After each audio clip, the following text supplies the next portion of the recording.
I'll call the meeting to order. If everybody could please stand for a moment of silence and the pledge.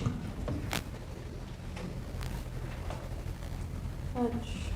I pledge allegiance to the flag of the United States of America and to the republic which stands one nation under God, indivisible, with liberty and justice for all.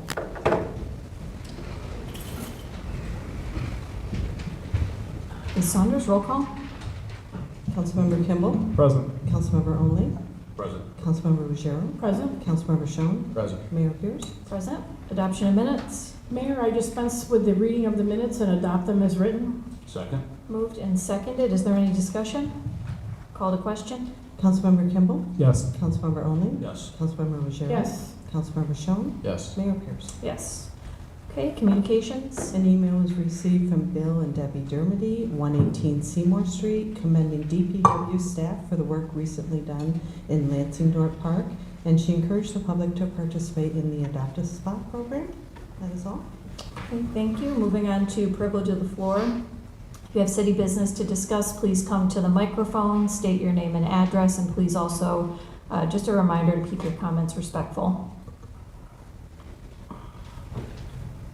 Chris Mahanica, Carthage, New York. I was here last night, and I discussed some things about homeless people, okay? And after that meeting, I received an anonymous letter in the mail with a whole bunch of minutes from the Jefferson County meeting with the previous mayor, stuff like that. I don't know where it came from, but I just wanted to address a couple of things. After that last meeting, I'm going to work out 4 o'clock in the morning, and I stopped at Playmore Lanes, parked my car, and there's a whole bunch of homeless people there. I talked to them. Came up with a number of 41, but there's 47 right now. Mr. Schoen, if I pronounce your name wrong, I apologize, but he related to those people are not that, they were numbers. Okay, they're human beings. Okay, down on their luck. Okay, but Mr. Schoen was right about one thing. Out of the 47 people, 21 was from around the Watertown area, 26 of them were outside of this area. Okay, and what bothered me is that one of the emails that was sent to me from the Jefferson County meetings or whatever they call them, and I don't know why they sent them to me, but they asked me to check some things out, and I'm in the process of checking those things out. But it's getting cold, it's getting weather. As human beings, we gotta be better.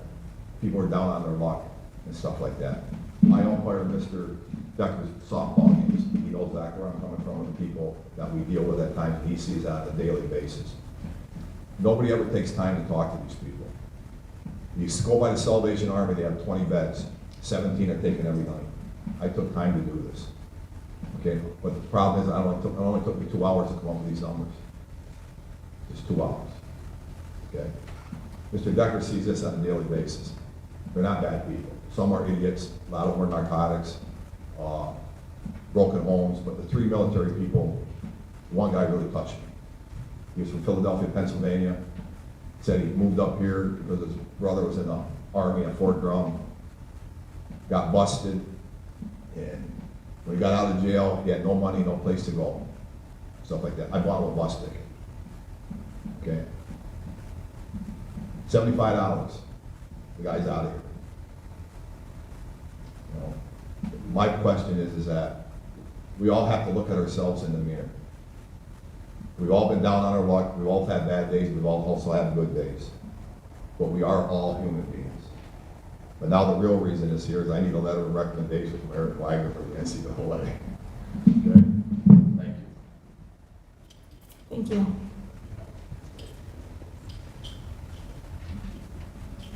Good evening, Mayor, Council, and staff. Patrick Hickey, Pauline Street, Watertown. 2 topics tonight. Transportation Commission is one. The next meeting is October 15th, 2025, 3 p.m. in the council chambers here. Included in your packet and by email were the minutes from the August 20th meeting. The next meeting update will also include a second position open on the committee. In staff report number 5, which you have received, includes 2 individuals who are interested in joining the Transportation Commission. Please consider a resolution accepting those 2 into the commission. The secretary's position, believed to be filled at the August meeting, is still unfilled and will be added to the agenda for the October meeting. In a modified version of the staff report, item number 6 that was included in your packet was a request to expand the duties of the commission to include bike, e-bike, and pedestrian infrastructures. Those were included in the staff report delivered to the 3rd floor.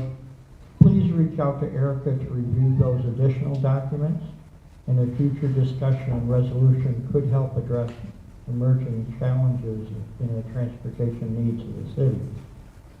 Second topic, Neighborhood Watch continues to add additional people to the Facebook page. Since January, 79 new members have been entered. There's a total of 503 active Facebook members. 247 members have been vetted to receive the sex offender moves. And I'm building a current database of individuals that are involved in criminal activity. I have begun with about 74 repeat offenders, and I'm sure that list will grow. Jefferson County sex offender moves through September, January through to September, for Jefferson County was 90. In 2024, we were at 123. Lewis County had 28. We were at 32 in 2024, and 106 for St. Lawrence County, and we were at 95. Homeless offenders are increasingly in the news, and anyone who is interested in joining the Facebook group to become a member can contact on Facebook, Watertown Neighborhood Watch, go to Citywide. If you're interested in receiving the sex offender emails and other select communications, just reach out and I'll explain that process. Thank you. Thank you.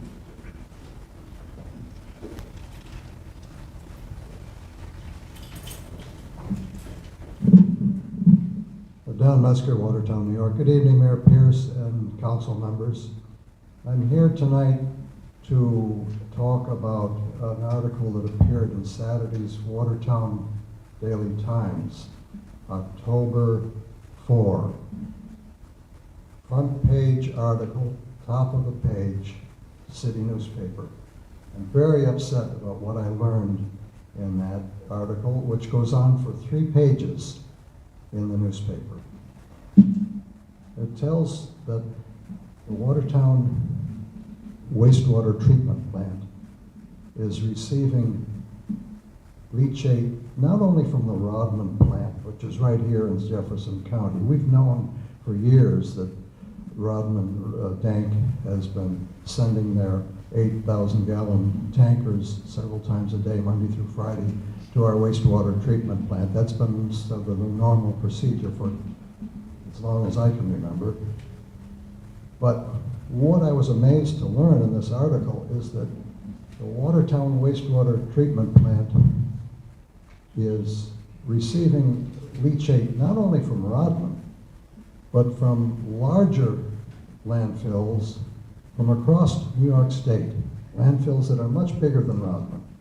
So our treatment plant is receiving millions and millions of gallons of leachate. Okay, that's normal, but in the leachate is the PFAS chemicals, or the forever chemicals, or the polyfluoroalkyl chemicals that are so common in our society today, in all kinds of products, everything from firefighting clothing to dental floss.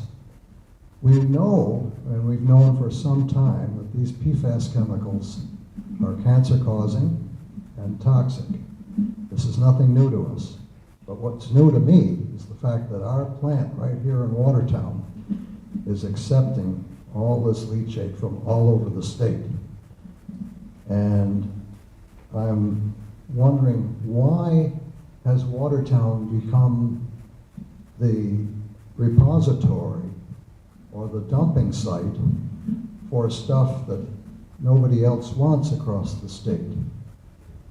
Why do we have to be on the receiving end of all this stuff? Now, I know these companies pay the city a fee for processing it, but our plant has no ability to process PFAS chemicals.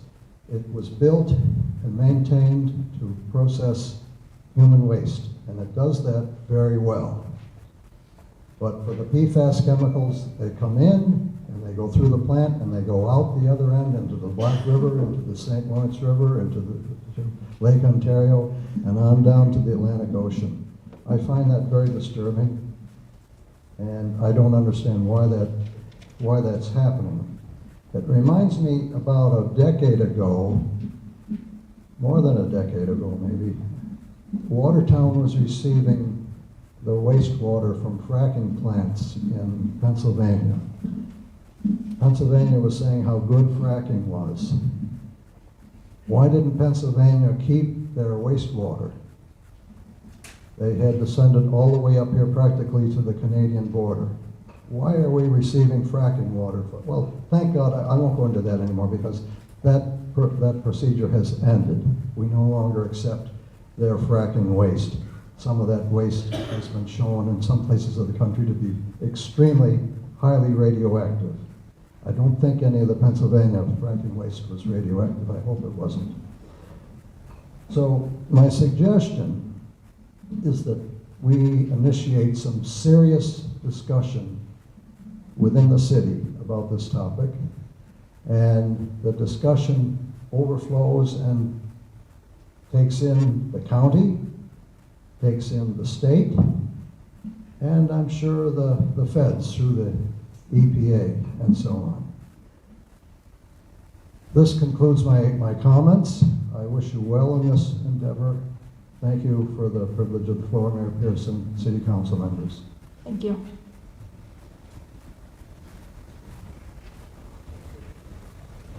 My name is Stanley Camping from 114 Franklin Street on Public Square here in Watertown. And I'd like to bring it up about the homeless. The man that was just here, he spoke very highly about it, and I commend him for speaking up. I did some of the same things myself, and like I've told you over the last couple of years, I do a lot of barbecues and dinners for them. This year, unfortunately, I can't do Thanksgiving, Christmas, and possibly Easter because my physical health is going. But the thing is we need to do something right now to help these people out for the winter. Snow's coming soon. They have no place to store their properties. They cannot take them on the public bus with them. They cannot take them into the warming centers with them. So we need to find a place where they can store stuff. Or at least store their properties during the day. Then they could probably go into a restaurant or something and sit and get a little warmth, and get out of the cold during the day. At nighttime, the county says, well, if it gets below 32, they'll put them in a hotel. Well, there's going to be a lot of it this year because the cold weather is going to be extremely cold this year. Everybody's saying that. Farmers Almanac is saying we may get 60 below up here in northern New York this year. Let's start looking at some of that stuff and saying, well, the city can do much better. We need to help these people. The county can do a lot better than they're doing. They can help them. PJ Smales offered a building. There's been somebody else that's offered a building to help them out. Let's look into it and help them, please. And I'm speaking for the homeless myself because I've been out there talking with a lot of them this week. And it's sad to see that a lot of them are getting cold at night now. So we need to help them. The other thing is, I'd like to commend the police department because they helped us with a huge fight that was going on down here in Public Square over the weekend. 2 people got injured pretty bad. One guy got his head busted open by being pushed into a glass door, and the police department was right on top of it, and they took care of it immediately. I'd like to commend them for that. Sometimes they ignore it and just, that's nothing, we'll just let it go. But they were right on top of it this time, and I thank them for being there so quickly. The other thing is we have the holidays coming up, and we need to start putting it out there that, hey, we can do a lot better decorating the city of Watertown this year. If we can get people involved, do maybe a bigger contest like Mayor Pierce did last year with houses, let's try to decorate downtown up a little bit more. The buildings, the storefronts and things like that, and make it attractive to the people who come in and see the downtown, what Watertown can actually be. Let's put it out there and try something with the businesses. Okay, thank you very much. And we're gonna pause privilege of the floor for a moment. We have a public hearing at 7:15.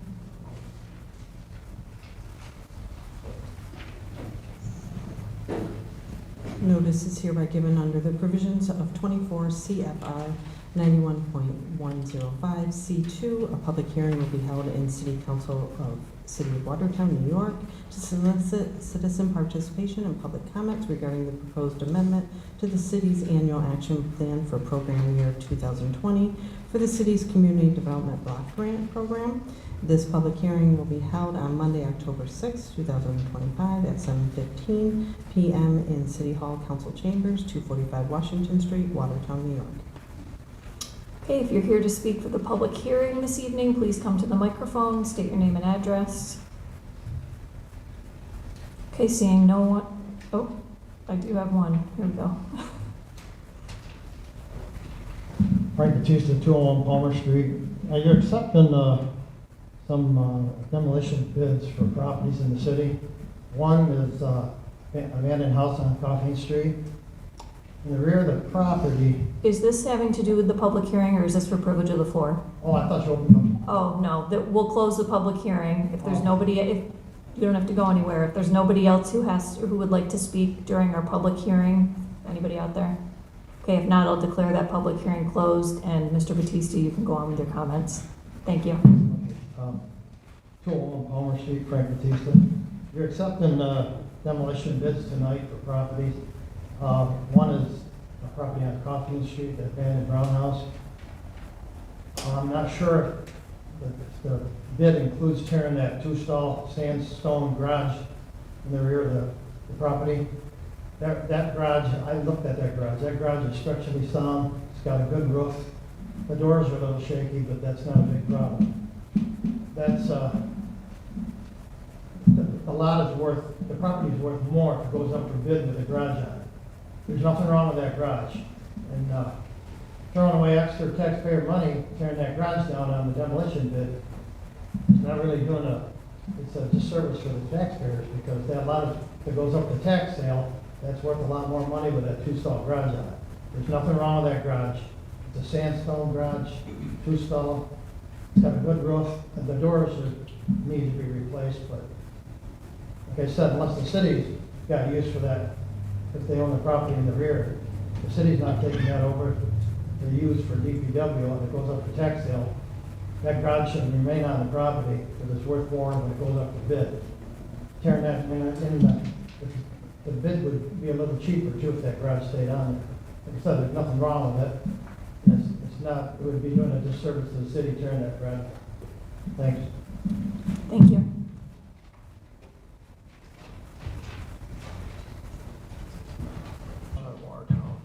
Come here tonight, and just as I got up a few minutes ago, somebody sent me another text. I'd like to know why the city of Watertown is paying $5 per trash bag when you can go to the Jefferson County dump and only charge $3 per bag. That seemed kind of a little bit weird. Throughout the week since the last meeting, people have asked me, now I have to go out and get a tote? Yup. Right now, I have a 32-gallon trash can, and it's too small. 2 bags that fills it up. To rent one of your guys' 96-gallon, I think it's like 175, when I can go up to Lowe's and get my own for 124 plus tax. You guys are gouging people, the city of Watertown people. It doesn't make sense. The water, it's undrinkable. When you have a veterinarian that says, do not give this to the dog, your city water, that's something bad. You have a reservoir that's been leaking since God knows, and now we are going to tear that out instead of tearing up the floor, laying down a brand new fresh concrete slab inside and seeing if that takes care of it. Now let's say we go ahead and we tear this 90, 80-year-old reservoir out and the water still goes. That means it's on the next one. So then that's another $29 billion worth of work. Then you tear that one up, and let's say we replace that one, and the water still flows. Well, you just spent too much money on 2 brand new water towers that you didn't need. You talk to DPW, you talk to the guys that work at the water plant, you talk to these people that are actually doing the work, and all they keep saying is that the water pipes in Watertown are like so old, they're 100 years old, and nobody up there gives a crap. I think it's time we close off the golf course, shove that to the back burner, and start working on the sidewalks, the water, the sewer, the stuff that is actually being used. You need to think about that. Thank you. Thank you. Is there anybody else looking to speak this evening?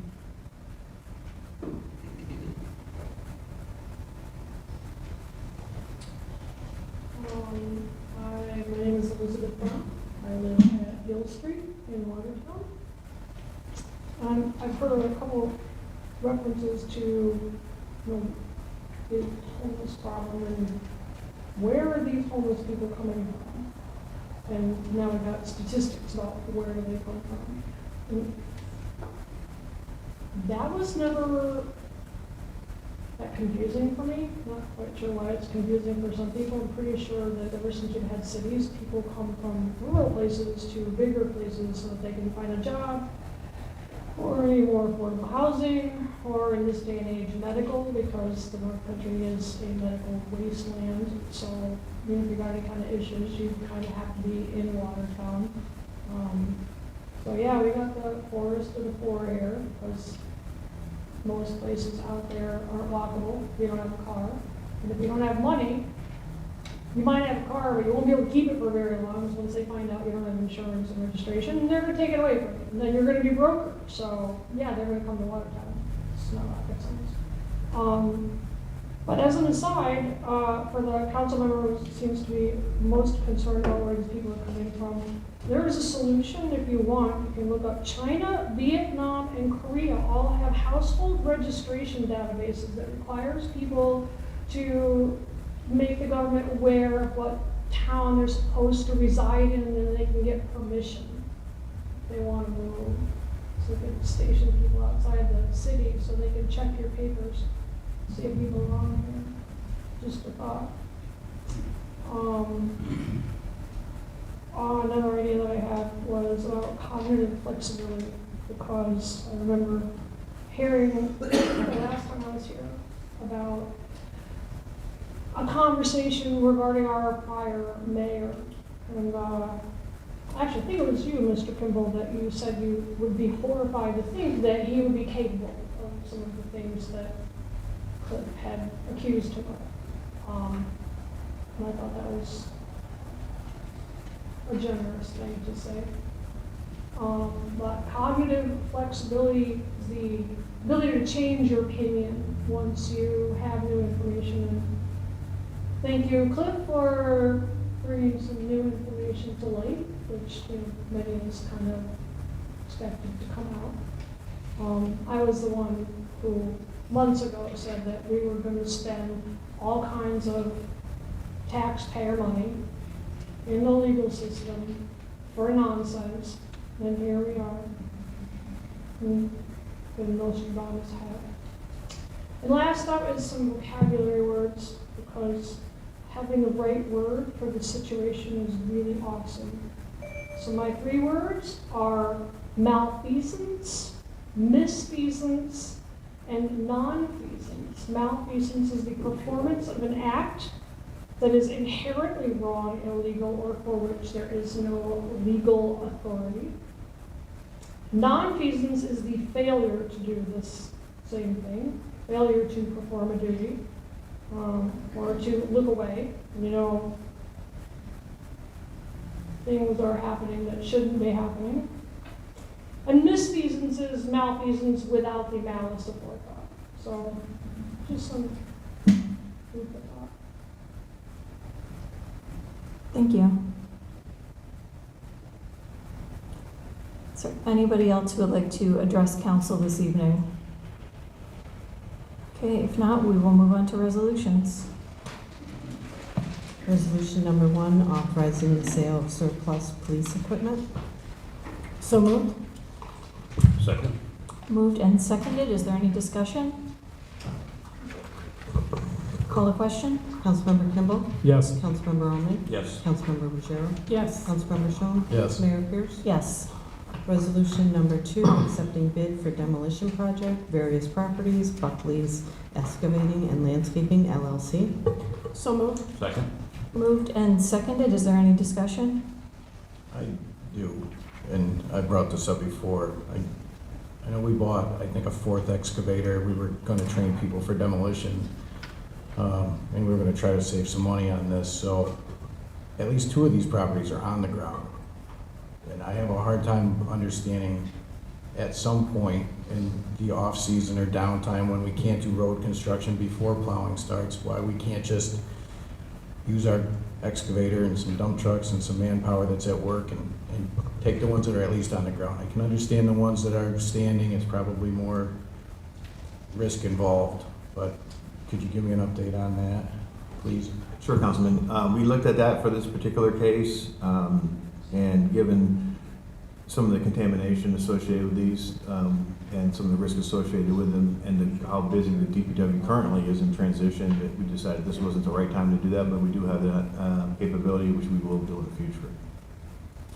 I mean, I hope it's sooner than later. I mean, this is a couple budget seasons now that we're having this discussion, but, you know, even a test run with one of them or something. I mean, I think once they're on the ground, we don't have the same precautions that we have to take if the building is standing and it's safe enough for us to get on and do mitigation for asbestos, things like that. But, you know, once it's down in a pile, you know, We're acknowledged, when we have looked at it, this one, in this particular case, with the dumping fees associated with it and the labor associated with DPW and the risk associated with it, we felt that the savings and the risk associated with it wasn't a good payoff, but we do acknowledge we should be doing that in the future.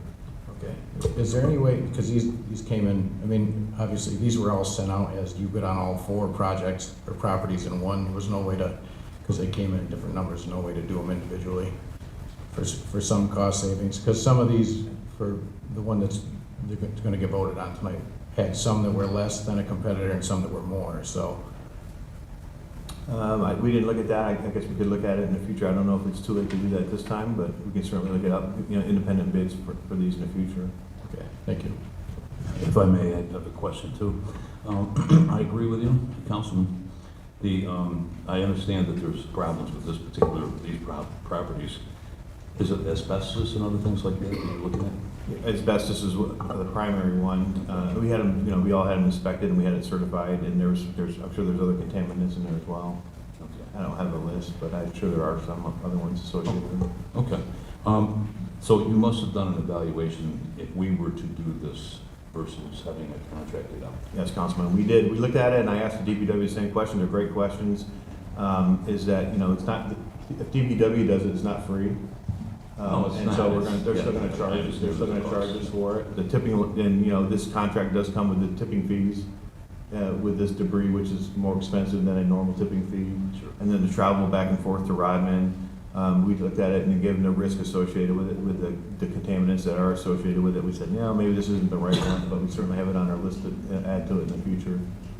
The risk you're talking about, is that liability for one of the workers, our workers, if they were the ones to do it, to get hurt? Or Right, just the liability, the dealing with the contaminants, you know, the travel on the road to Rodman, all those things.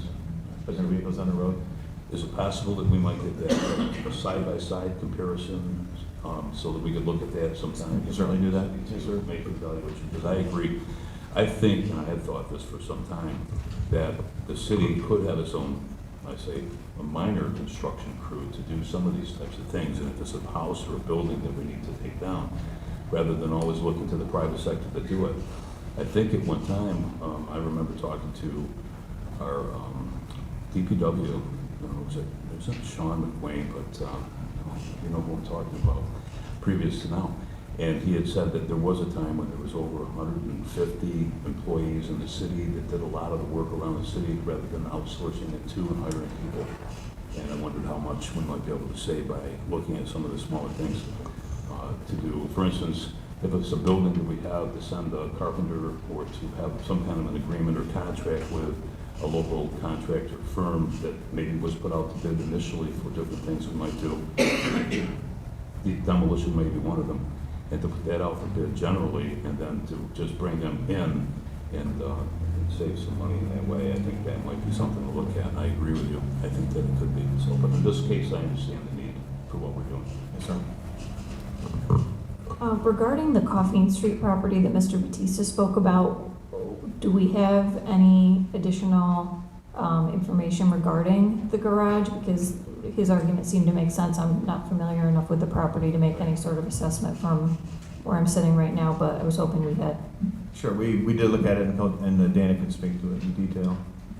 We did look at that entire property. We felt like that garage was also an issue on that property.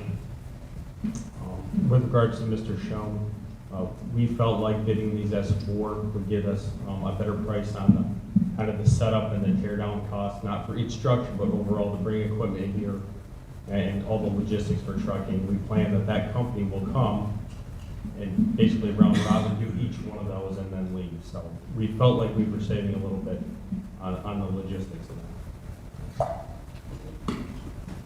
So the garage is in no type of condition to be salvaged, or My opinion is that no, it's not salvageable. Thank you, Reyes. So we can start going back and taking another look, Mayor. okay, I mean, is that, if we approve this resolution, is there any room to say, we looked at this, we don't want to have that removed, and they would reduce their Most amount? likely we do a mod to the contract, but we'd have to see. I'd have to Okay. look with the attorney on that and work with the firm. Okay, if we could take another look, I think that would be in our best interest. I like that idea as well. I don't know Mr. Batista's background in construction, but he can probably tell if the walls are leaning one way or the other and if the roof's leaking or not. So I would also like to have us take a look at that, see if we can, preserving that would be a benefit and cut the cost a little bit. Is this time sensitive as far as removing these buildings, or can we afford it? Well, I think if we approve this, we have wiggle room to be able to modify things if we need to in the future. If we could just take another look at that, as everybody said. And I know we have had a couple of people complain about these buildings that are down on the ground, particularly the one on Main Street, I think, that they're looking forward to them being gone. So I don't really think we would want to delay much at this point. Just in terms of, whether we wanted to modify after we approve the resolution, I'm not sure we'd be able to request a lower price. I mean, we're accepting the bid as it's written. And it may complicate things and require us to reissue this bid. Okay, so the recommendation would be to amend the resolution to remove that property if we wanted to take another look before approving? Well, the bids are based on performing 4 projects. So no, I don't think you can amend this to just take one out. I think you need to approve it as it is, or if you don't like the way it is at this point, to not approve it and instruct the purchasing department to go back.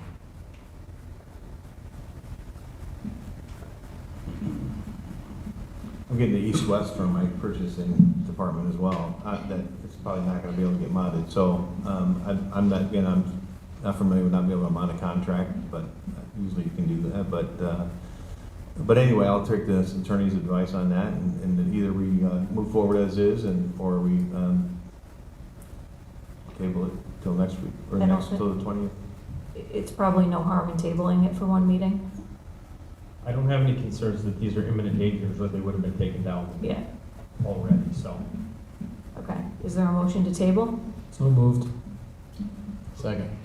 Okay, moved and seconded. Call the question on tabling. Councilmember Kimball? Yes. Councilmember Only? Yes. Councilmember Ruggiero? Yes. Councilmember Shum? Yes. Mayor Pierce? Yes. I have, well, we're talking about it. It says the general fund appropriations for tearing this down. Does that come out of code enforcement's demolition budget? Yes, sir, we have $200,000 set aside in the budget this year. This would take $150,000 of that. We'd probably save the next 50 for the next emergency or the next demo. What is the likelihood that we're gonna recoup any of this money from any of these property owners? As it goes into tax foreclosure and those kinds of things, we would either gain the property or have them, you know, that's usually the way we end up for the gaining the property. Normally. I'm trying to make us not capture any more property here. Right, I know, but So that's just- when I asked about the appropriation at budget time, I said, you know, this $200,000 budget item in codes for demolition, I was told that the majority of it will be paid back by the property owners, which I find very hard to believe, because most likely we tear it down because they don't want to pay for it. Whether or not we recouped insurance money or not, we're going to end up with property and high demolition bills. So I mean, you're in that position, Councilman, whether we leave them standing and keep fighting the fight, or we tear them down and fix that problem. well, I'd like to see them. I'd like to see them gone for sure. But this is before you. It's before me. But like the Waltham Street house, that had a Pyramid Brokerage sign on it for sale for 20 years. That building was allowed to fall into massive disrepair over 2 decades. You know, and the Coffee and Street property, a long time this has been going on. Again, you know, and hopefully we're still doing something to work on this, but to me, some things get, you know, we think some things are important, yet houses are falling down for decades. You know, and the house on Academy Street that I drive by every single day that's got a hole in the roof, and, you know, that's gonna be the next house that we're gonna have to pay to tear down. I really would like, and I, you know, I'm just a council person. I'm not a lawyer. I don't know how to do any of this. I don't pretend to know how to. But I would like a way for us to get on these properties before they become a liability dollar-wise for us. And also, as we're trying to add housing to the city, we're losing some of these are beautiful houses. I mean, the Waltham Street one, I'm sure at one time was very nice. Coffee and Street one is huge. You know, the West Main Street one was not a very nice house, but either way, I'd rather us not have things like this where we just allow them to go 10 years, 15 years, 20 years with no maintenance. And when we know we're gonna end up having to foot the bill for it. So I don't know what we can do to force people's hands, or if we can somehow, you know, take these properties before we lose them.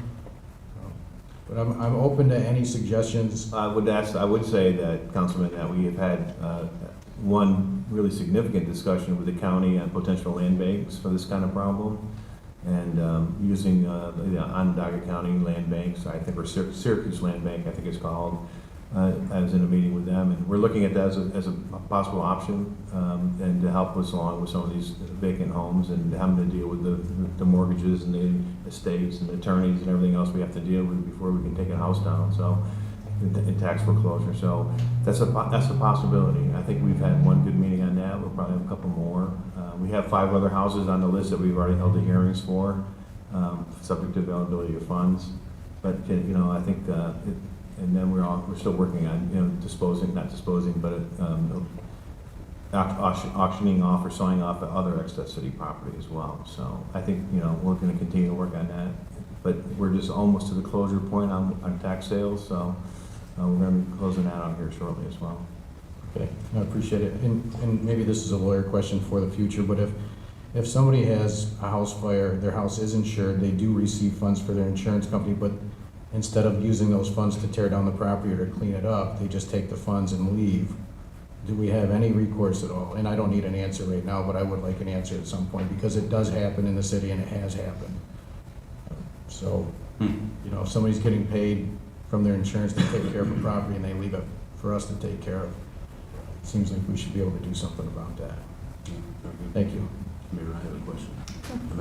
If I may, Dana, while you're here, we have a program, Mr. Wagnall as well right now, don't we, where you've identified these houses for different levels of conditions, and these houses are part of that program, so. Yes, sir.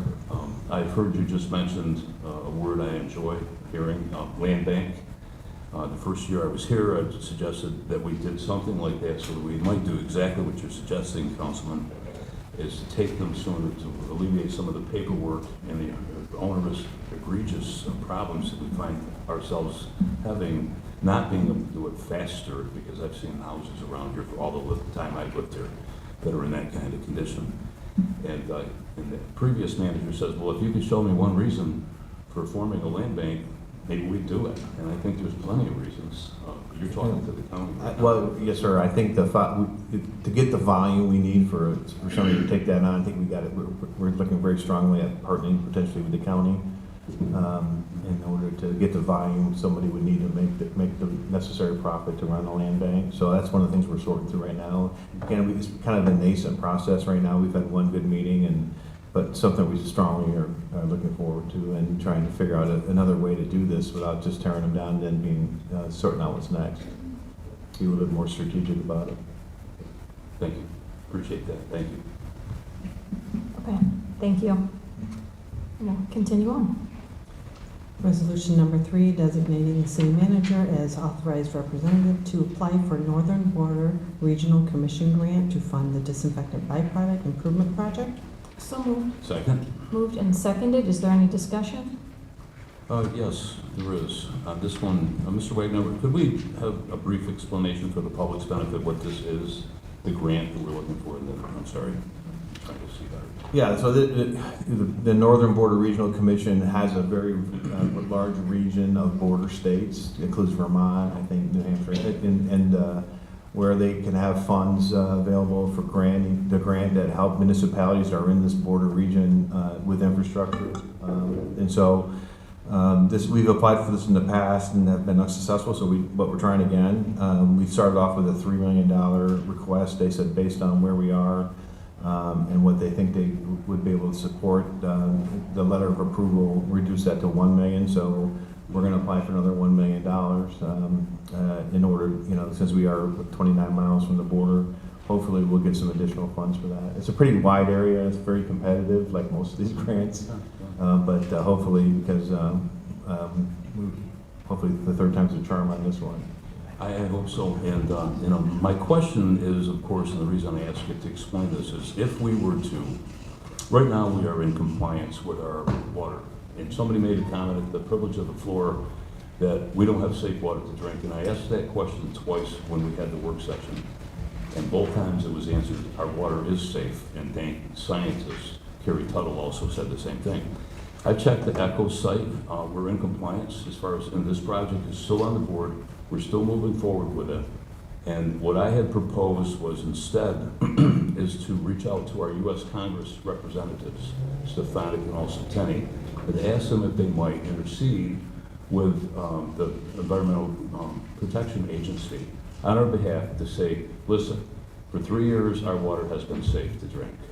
Now I know we've got money invested in the engineering and the other aspects of this particular project, but I'm wondering if it's still completely necessary for us to proceed at this point. And I understand the value of approaching these types of grants, and I'm wondering if we were to do that we might find ourselves in a position where we could be on hold for having to complete this project and use this funding for some other water project that we need. Is that even possible to consider? We could ask that question, Councilman. Normally, the grant application is for a very specific project. However, I think we're well into, what, $2 or $3 million, I think, on this project already, Jim, so I think we could probably use it for this project if we got it. Well, I would caution us, though, just in general, when we're applying for a grant, Councilman, that the decision makers are listening, and if we're talking about, hey, well, maybe we really don't need it, or maybe we don't know we can divert this money before they even give it to us, that might unnecessarily influence it. And it's a good point, and also, maybe also the fact that they would look at the EPA site and see that we are in compliance with them for the last 3 years, and maybe wondering the very same thing that I'm wondering, as some of the people are, is this necessary? Now, I know that we have money invested in this project right now, right, sizable amount, grant money. Would we have to pay that back? I don't believe so. The designs that was necessary, so. Right, so it would be a design, it would be some money that was spent for a reason to have something in place where we to someday be out of compliance. I think it was all done under good faith based on the EPA. I understand, yeah, I do that. But I also am wondering, you know, when the city is facing all of what it is that we are, the amount of money that we're having to pay for these projects, we have a reservoir that's gonna be a sizable amount of money. We have this project that's gonna be, what, $68 million. And for us to consider to continue to go down the road that we are, when we see that we're in compliance right now with them, with EPA, and because they feel that we were out of compliance for a period of time, and that we should continue to make the water, we're not out of compliance at this point. It's been 3 years. And I have to ask myself, if people understand that out in the public, what are they thinking we're doing by continuing down a path that may not be necessary? And that's my question. I don't know, but I see what this is for. I just needed the opportunity to get that out there. All right, thank you. Okay, is there any other discussion? Call the question. Councilmember Kimball? Yes. Councilmember Only? Yes. Councilmember Ruggiero? Yes. Councilmember Schoen? Yes. Mayor Pierce? Yes. Resolution number 4, approving the use of Washington State Department of Enterprise Services Cooperative Purchasing Agreement for transit buses. So moved. Second? Moved and seconded, and I think it'd probably be helpful if we could just get a quick explanation of why we're partnering with Washington State. I know if somebody doesn't have all the details, it might sound like something out of the ordinary, but if we could just, I don't know if city manager or purchasing director would like to explain this real quickly. I'll let Tina come up, but basically we're just leveraging their existing government contracts. But I'll let Tina explain. Sure. So according to general municipal law, we can piggyback off of other governmental entity contracts, and this is certainly one of those. You have already approved several others in the past to use for large equipment purchases. These organizations are FTA, they're approved to do these larger purchases, which are super specialized. And this contract is specific to transit buses, which certainly I'm not an expert in. And they purchase larger volumes, so we will be able to get better pricing on the buses and get them a little bit faster, because they will put our order in with the state's order. So it just pushes us ahead a little bit, and obviously expedites the purchasing process, so we can use grant funds before they're here today, gone tomorrow. So that's what this is for. And again, I mentioned you've approved these before for other cooperative contracts as well. So this is just an additional tool so we can get better pricing and do our job just a little more efficiently. And no cost to us. No cost at all. Okay. All right, any other questions? All right, thank you. Any other discussion? Call the question? Councilmember Kimball? Yes. Councilmember Only? Yes. Councilmember Ruggiero? Yes. Councilmember Schoen? Yes. Mayor Pierce? Yes. Resolution 5, approving the Community Development Block Grant Subrecipient Agreement with Neighbors of Watertown Incorporated for the 2025 Homeowners Program, or Home Buyer Program. So moved. After this agenda was sent out, staff had done some more research, and they are recommending that the resolution not be introduced at this time. And it will come back at a later agenda. Okay. Resolution number 6, discontinuing a portion of City Street known as Waterman Drive. So moved. Second? Moved and seconded. Is there any discussion? Call the question? Councilmember Kimball? Oh, just a second there, Mayor, please. So my understanding is that this is like the piece of Waterman Drive that basically starts at the entrance to the Public Safety Building parking lot, and the part that would otherwise go back behind that building is the part that basically we're giving up. That's correct, Councilman. The street that starts right there, basically where you turn off into the public parking lot, Mhm. and back to the back Okay, of the major parking lot. okay. which allows them to then close off that street for a little bit more security back there. Security and operational security as well, not just physical security. Okay. I just wanted to be clear on, I was trying, Not the whole street. I was trying to work through this map and work through my, my map app and all that and figure out where it cuts off, and just wanted that confirmed. Thank you. Yes, sir. Any other discussion? Call the question? Councilmember Kimball? Yes. Councilmember Only? Yes. Councilmember Ruggiero? Yes. Councilmember Shum? Yes. Mayor Pierce? Yes. Resolution number 7, authorizing adjustment to the fiscal year 2025-26 city tax bill for parcel number 55-12-001.000 and refund overpayment to National Grid. So moved. Second? Moved and seconded. Is there any discussion? Call the question? Councilmember Kimball? Yes. Councilmember Only? Yes. Councilmember Ruggiero? Yes. Councilmember Shum? Yes. Mayor Pierce? Yes. Resolution number 8, approving change order number 09G with CO Falter of Water Pollution Control Plant Sludge Disposal Modification Project, Phase 1B. So moved. Second? Moved and seconded. Is there any discussion? Call the question? Councilmember Kimball? Yes. Councilmember Only? Yes. Councilmember Ruggiero? Yes. Councilmember Shum? Yes. Mayor Pierce? Yes. Resolution number 9, authorizing amendment number 8 of the GHD Engineering Agreement, Water Pollution Control Plant Sludge Disposal Modification Project, Phase 1B. So moved. Second? Moved and seconded. Is there any discussion? So if I understand correctly, 8 and 9 sort of travel together, because we got a little money back from 8, and now we're putting it toward 9, Yes, sir. and it sort of evens out in the end just about, Yes, sir. on a project that was started 9 years ago. Yes, sir, 2017. All right. And we did a lot of work between our contractor and attorneys to make sure that we got the final pump put in and they all work, and that there's an extended warranty for it. And so hopefully we can put this, sign off on this contract. Hopefully. Hopefully. Any other discussion? Call the question? Councilmember Kimball? Yes. Councilmember Only? Yes. Councilmember Ruggiero? Yes. Councilmember Shum? Yes. Mayor Pierce? Yes. Resolution number 10, adopting the 2025 Jefferson County Hazard Mitigation Plan. So moved. Second? Moved and seconded. Is there any discussion? Call the question? Councilmember Kimball? Yes. Councilmember Only? Yes. Councilmember Ruggiero? Yes. Councilmember Shum? Yes. Mayor Pierce? Yes. That is all. Okay, we have a number of staff reports in our packets having to do with hydro, sales tax, New York State retirement system, crow dispersal, boards and commissions, and the Transportation Commission report. The only one that I believe requires staff input, and I don't know if it's needed right now or not, is the crow dispersal program. Do you need an answer from us on what direction we want to go into now, or? I think just a general direction if you wanted to continue with that. Our recommendation is we do.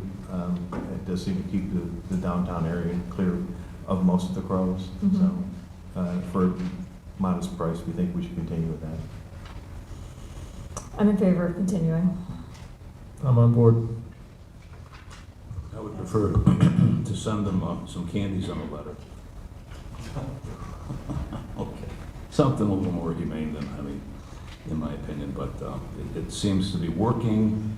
But I always wonder if there isn't something else they might do. It's mostly noise, Councilman. I think there's less than 2 or 3 maybe lethal engagements last year. Mostly noise and sound. Have you tried to feed her down to the fairgrounds, maybe? No, we don't want them down there. Okay. Yeah, that's fine. Okay, and then aside from that, did anybody have any questions for Mr. Wagoner or Mr. Mills about any of the other reports? If not, we'll move on to new business. Well, I would merely point out that our hydro's down $1 million plus since last year, and goes along with the drought we've been having. Who knows what the next 10 months will bring? And the sales tax revenue is actually up Whether that's a good thing or a bad thing is not clear yet. It's good to have more money, but maybe that just reflects prices going up and therefore the taxes being higher. And as long as people keep buying, even as the prices go up, that'll be fine for us. But if people stop buying because the prices are going up, then we're going to start to see drop off in our sales tax revenue. And again, it'll be interesting to see how that goes for the next 10 months. Something? On the employee contributions, retirement system, the rates, I was just wondering if some of the information I was looking at here, how does this compare to the last 5 years, Mr. Knowles? What are you seeing? I see the bar graph in the report going upwards. About 3 or 4 pages back, we're going up. We know this is happening. The retirement system actuary that we talk to every budget year says that COVID is still affecting their assumptions. Some of the main drivers right now with the rate going up, they have lowered their internal assumed interest or investment rate of return to 5.9%.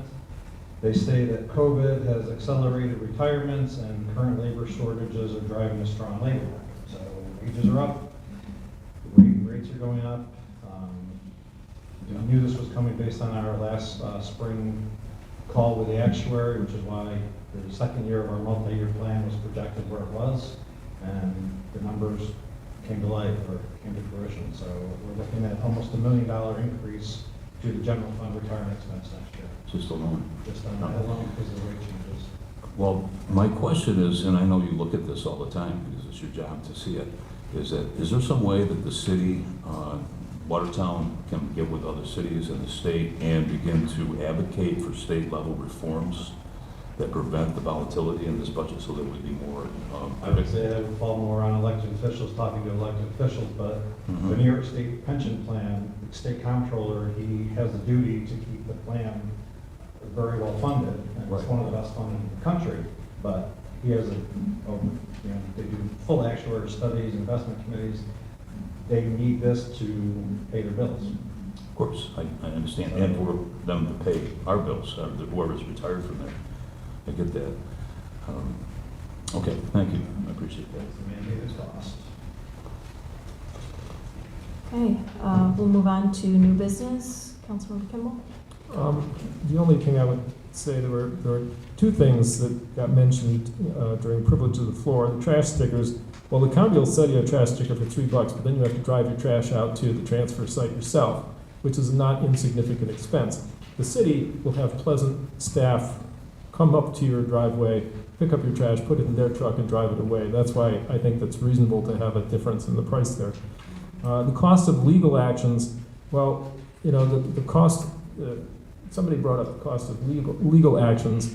And the thing is, one of the things that is mandatory for a municipality is to defend itself against liability issues, either as a preventive measure to look for those things that can be prevented, but also to address, effectively lawsuits, etc.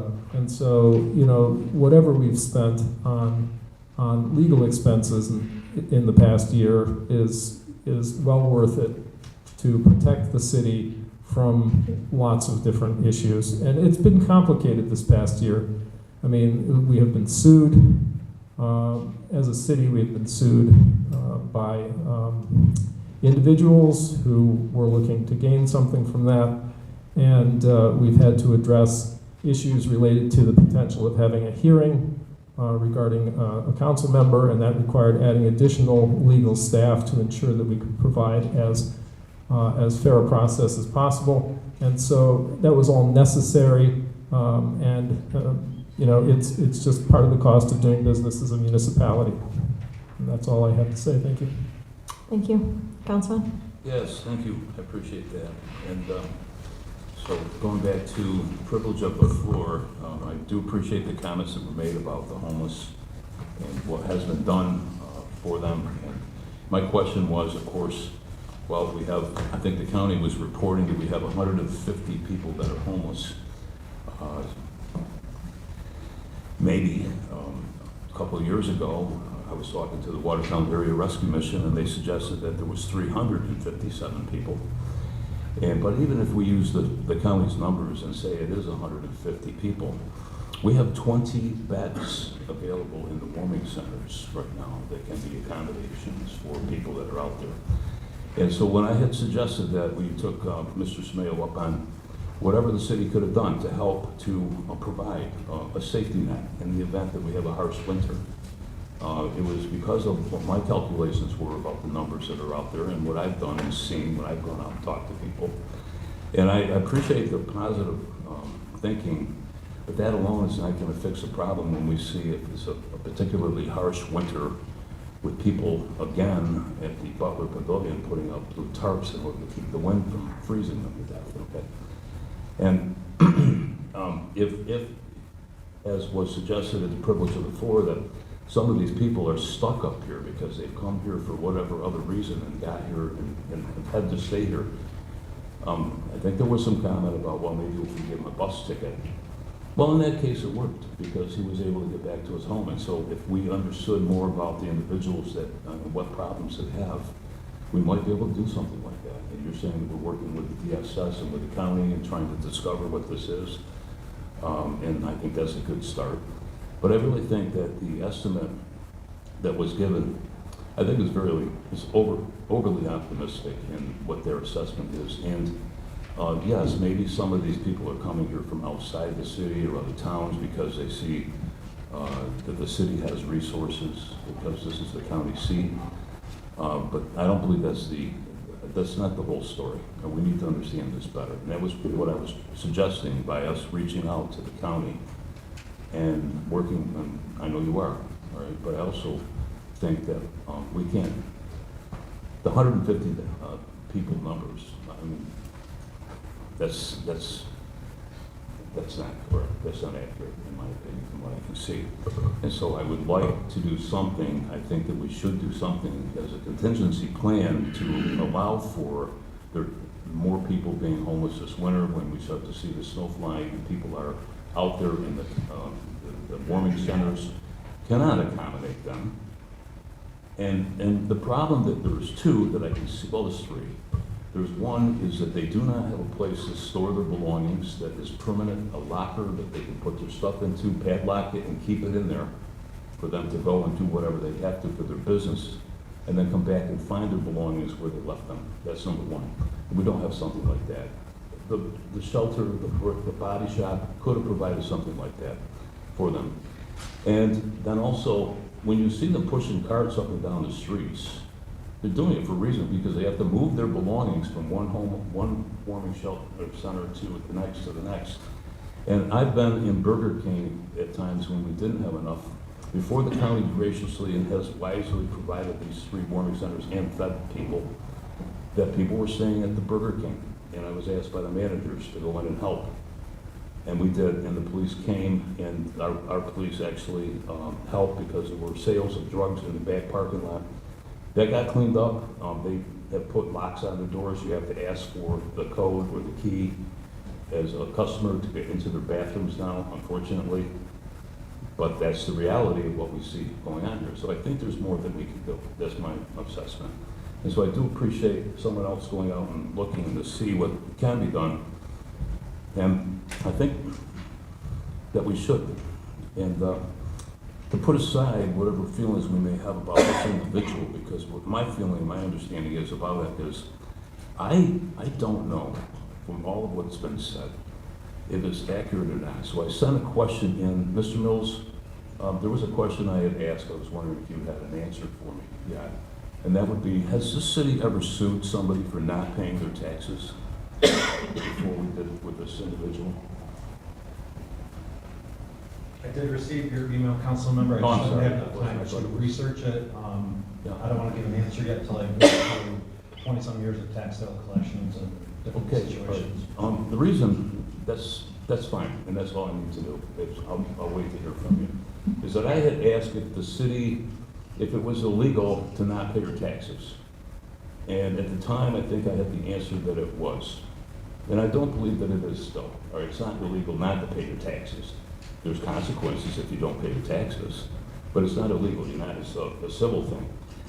And so I thought about that, and I said, you know, if things had turned out differently in that particular instance, we probably wouldn't have had to pay $75,000 in legal fees in order to fight this and have this suit going on with us.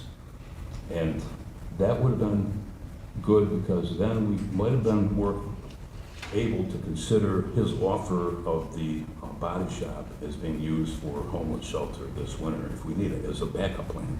All right, but there's so many things that are kind of on to me, and it's getting closer to the end of the year, and I'd like to wrap up. So one of the things that I would like to know, all right, and this is what I'm wondering, is that in a recent story from WWNY-TV, they had suggested that the New York State Police, when they came into this council on the 21st of January, did not have a warrant to ask for any of her phones or to look through any of her phones. And what I'd like to know is, when did everybody here know that? Did you know it before the state police came into that night? And then also the other question is, well, we were in the back being asked for our phones and to answer questions. You, Kristen, you were sitting out here, you weren't aware. I wasn't here, there was a snowstorm. I mean, you were that night. on you were on the screen. I was at home, right? Right, I mean, on the video, right? So you weren't aware that anything like that was going on that night? No. Okay. So what I'm wondering is, there would be two people that did know that they were coming in that night. Were either of you aware of the fact that there was no warrant issued by the Attorney General of New York State or by the New York State Police or any judge that would have said, yes, you can search the phones of the council people in the back room? Mr. Wagnauer, Mayor?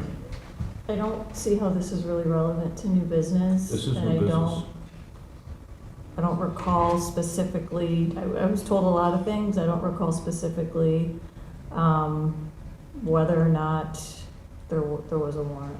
Oh, okay, all right, so was that news And I to you think both if they when came out? asked, they didn't, I don't even really want to get into this right now, but I don't think if they had a warrant, they could have forcibly taken a phone. So I don't know, I'm not a New York State Police investigator, and I wish I could help you more with that, but I don't know. They would have the answers to what you're looking for if you wanted to foil the documents. I read the depositions, and I think what my understanding was is that there was some understanding that there was no, well, the police or the television station came up with the understanding that there was no warrant for this, for them to have asked for what they did. And I know that we asked in the back room that night if they had a warrant. They didn't bring it. It was suggested they didn't bring it. And I asked also why they hadn't looked at your phone and Jeff Smith's phone. They said, well, there was no need for it. They did take my phone. Yes, they took your phone? Okay. Yeah, They they took your did. phone too? They didn't take your phone? No. What my question is why would they take Mr. Schoen's and Mr. Kimball's phone when they weren't even here during that whole process? And then why, if you knew that this was happening, was our attorney not informed, at least earlier in the day, so that we could have her available to answer questions that were being asked of us by the state police investigators that night? Right. And so I don't think I expected many answers tonight. Well, I think But I that wanted all to get the it on the answers, record. sure, I think all the answers that you're looking for can be answered by the state police who conducted the investigation. If you foil the documents, I'm sure you can find the answers to what you're looking for. They handled the investigation, and that would be the appropriate agency to ask those questions of. I just wanted to ask this because I think for any future time this might happen, it would be helpful for us to understand how this went about and how this happened this time. You know, for the reasons that I find myself in this position right now, having to wonder about these types of things and what opinions were written that led to it, what opinions were written that led to me not being offered an attorney by the city. All of these different things that were not done because some people knew about the investigation that was into me which now has turned out to be no warrant, no charges, no nothing. And for what reason? And that's the question that I have. And it looks as though it's gonna be a while before that one gets answered. So that's all I got tonight, thank you. Do you have something you wanted to say? Well, he mentioned, why would I give my phone? I mean, the police officer can ask questions. He doesn't need a warrant to ask questions. He asked me nice if he could look at my phone. I gave him my phone. It made sense to me at the time. Yes, and for the record, if I may just add this one last thing, is that I did turn my phone over when we agreed to meet here at the City Hall. And the two investigators actually were here, and they said, I asked them, I said, what are you looking for? They said they wanted to see what text messages I may have between me and PJ and me and Lisa. And I said, if that's it, hang on.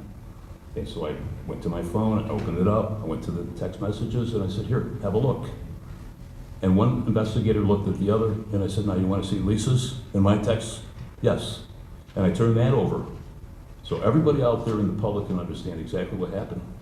And I turned that over, and he looked at the other, and he says, there's nothing here.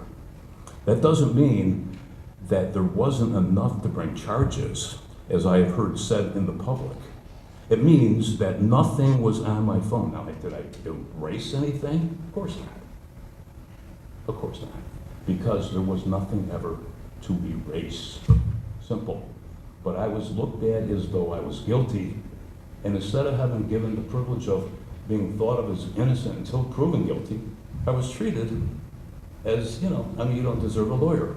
You don't deserve information. We can redact information that would have been used for me to prove that I, you know, had this all done.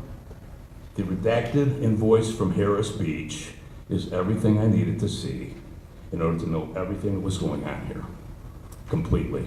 And as soon as the public understands what I know, it'll be different. And that's what I wanted to say. So you're right, and you're right. Okay, thank you. That's it. Okay, Councilwoman? Thank you. I did want to mention that I thought the Harvest Festival really went well. I heard great feedback. I was there Friday night, and I mean, people with children were commenting about how the rides were nice, people were friendly, the prices were reasonable. I know there was a couple constructive criticism comments that I sent to you, but it was something that obviously can just be added. It was minor, but I think that everything that I heard, people spoke very well about how it was organized, and the amusement company did a great job. So I certainly want to thank Parks and Rec for that. I assume DPW probably was involved. So staff, as usual, did a great job with that. So I wanted to bring that up, and I certainly hope that it'll be back next year. We did receive notice that the Italian American Club is doing the annual raising of the Italian flag next Monday at noon at the Italian American Club. So I appreciate getting the info on that from you, Mayor. And so that'll be next Monday at noon, and it's open to the public. And that is all. Okay, Councilman?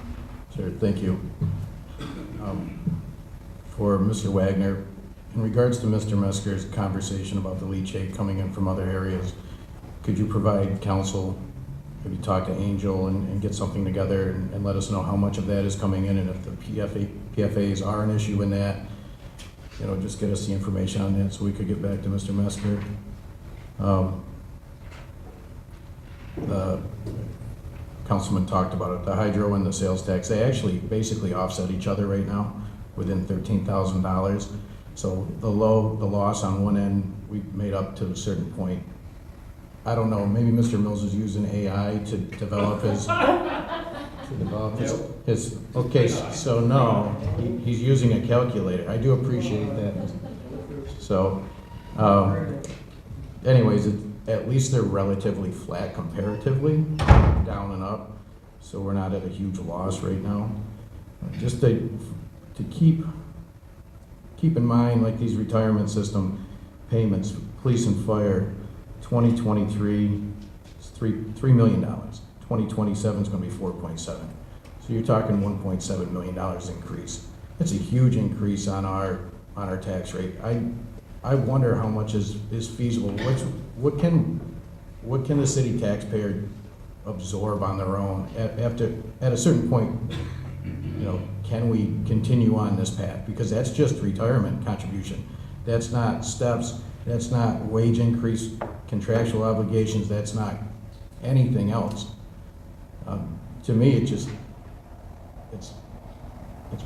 very foreboding. I don't like it. Anyways, it's a lot. I don't see anything positive coming out of our financial situation in the near future unless something magical happens here. Something that came up, I don't know, there's nothing really we can do about it, but you know, I'm going to put this out there because I am sitting here and this is our city and this does matter. There was a drug bust on State Street next to the old Great American, which is like a recovery place now or a mental health facility. 1,000 envelopes of fentanyl. And the person who had this was booked and released, you know, within hours. So if you did vote for somebody who is a proponent of bail reform, you are partially responsible for the issues that our city and other cities in this state are having right now. Bail reform is a terrible, terrible, it's awful for police, it's awful for drug addicts, it's awful for the communities that it affects, and ours happens to be one that's highly affected because of our concentration of people with these kinds of issues. To me, I think 1,000 envelopes of fentanyl is 1,000 attempted murder charges. You know, that's how I would like to see it, because the stuff really has a purpose. It doesn't take much to kill somebody, and it's amazing to me that you could have all of that and get released in the same day. I think it's just disgusting to me. But you know, I'm opinionated against stuff like this because it affects so many people. You know, you say bail reform because people are being mistreated. No, that's not the case. Overwhelmingly, that's not the case. Now, criminals know what they can get away with, and they are taking advantage of that system every single day. You can talk to anybody in law enforcement, anybody, drug task force, police, anybody who served on that warrant. They're going to tell you the exact same thing. This is, you know, you're fighting a losing battle trying to enforce anything because the criminals are getting out. They're getting out and doing the same thing over again, you know, right away. So, frustrations that the city of Watertown has to take care of all of this, and we have to worry about homeless and drug addicts and drug use in public, you know, and all the other issues, theft, vandalism, things like that, because of the services that are provided in the city. And when I ask about where people are from, you know, the government does a census every couple of years. It's not inhumane to ask where somebody comes from or why they're here. I mean, if we have a drug issue and we have a homeless issue, I want to know why. And I want to know why they come here. You know, to me, it makes sense. You try to find the cause. You know, and they're not coming here for work. They're not coming here for the house. I mean, what are they coming here for? The availability of drugs and the free stuff that is given out on a regular basis around here? I really do think that's the case. And if you're a place that's giving out needles, shame on you. You're making the issue worse. I try to stay positive, but you know, I had a parent reach out to me and I talked to the manager about this. Kids are going to school at that new Globe building that a person spent money on, a private individual spent money on to redo that. And there's kids going to school for BOCES down there, and we have drug users in that vicinity, and these kids are seeing these. I had a parent reach out to me saying, my daughter's scared, and this extremely irritates me. Kids at school, whether it's BOCES or if it's, you know, if it's in the high school or whatever, scared because of drug users in the vicinity of where they're trying to learn. You know, what is going on here? Just unbelievable to me. And then after, I got another correspondence from a parent that one of the people in that area, one of the addicts or users or whatever, junkie, whatever you want to call it, exposed themselves to a child down there, to work in the open, maybe not directly towards a child, but and this is where they're learning. So, you know, if you have a place that you want to be nice and you want kids to feel safe, but then you put people that shouldn't be in those areas, you put them there and you give them reasons to go back, like, you know, free drugs, needles, whatever else, You know, I don't understand the process. It doesn't make any sense to me. It's, I don't know. I don't even know what to say anymore. I think there's people that pretend that they're here to help, and in reality, they're here to keep the problems going as long as they can keep the money coming into their organizations. And I don't know. I don't even have words for it anymore. But someday, somebody will judge you, and it won't be me.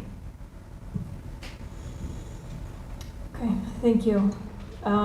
Just a few things. I've been getting questions and concerns about the property at the corner of Sherman and Mullen, the Medical Arts Building, and what's going on there. If we could get some sort of status update on if there's anything going on there and what can be done if there's not, that kind of thing. Yes, the developer that owns that property, Mayor, has done a change in objective over there and is working on a new concept for apartments over there, and we're hopefully, he has brief planning on it and codes, and I don't know today if he's drawing permits or not, but I can get that answer to you. Okay, that would be great, thank you. Couple of things that I was going to mention have already been mentioned. Somebody had brought to my attention that it was relayed in the media that you need an appointment to visit the 3rd floor City Hall, the manager's office. You do not. You can just come up anytime. There's staff there all the time. If someone steps out for some reason and there's not someone there, there's a sign on the door. Usually, if someone's away from it, it's usually not staffed for any extended period of time. There's always somebody up there to help you if you have a concern and you come to the 3rd floor and visit. There's no appointment required, so just for the public's awareness. Lastly, I am doing my Halloween decorating contest again this year. I've already had a number of people reach out to enter their homes in the contest. If you'd like to do that, send me a message by email or through my social media by October 15th. I will put a list together of the homes that would like to participate. That way people can look at the list, drive around with your family. It's a fun activity to do, and then vote for your favorite one. And then the winning house will get a prize. And again, October 15th if you want to enter. And with that, I will entertain a motion to adjourn. Motion to adjourn. Second? Okay, call the question. Councilmember Kimball? Yes. Councilmember Only? Yes. Councilmember